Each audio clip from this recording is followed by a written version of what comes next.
Thank you very much. House Chair, I understand why the representatives of imperialist forces will want to silence this voice. And that's why they will stand up to raise unnecessary questions. House Chairperson, the first remark we wish to make is that there was a very little engagement politically. If anything, people want to blackmail us about aid and all sorts of things.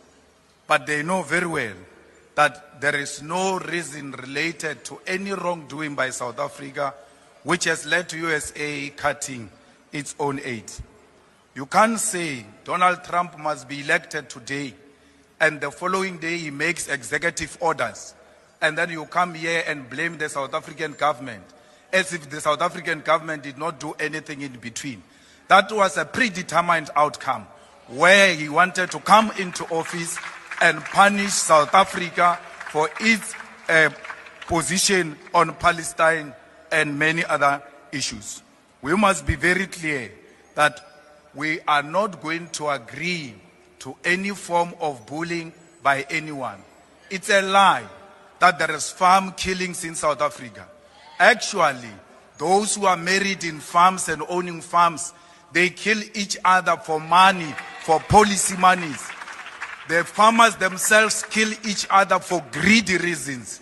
The farm workers kill the farmers because they rape them in exchange for money and do not pay them, like Eugene Terreblanche did when he raped a farm worker and did not want to pay.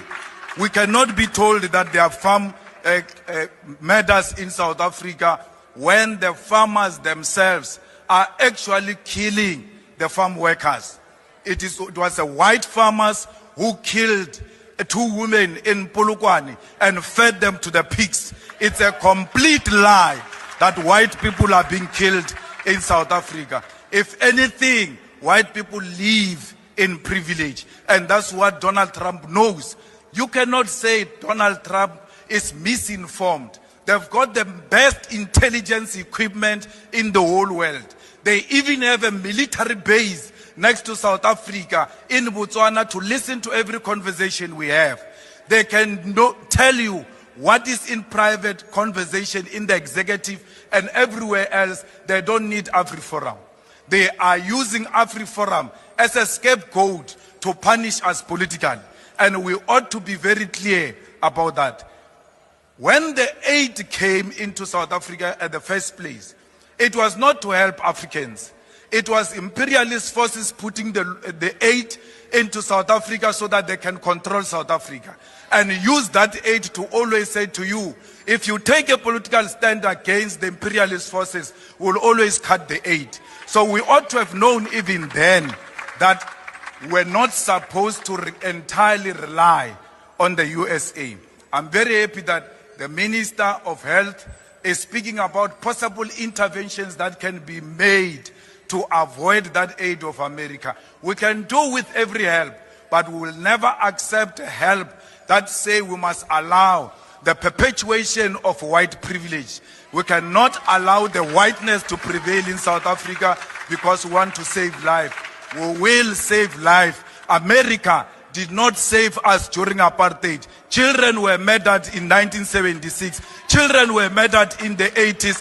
Where was America against apartheid? If America had anything to save an African life, it's a lie. They never wanted to save us. They were never there for us before. Palestine was there for us. Cuba was there for us. Russia was there for us.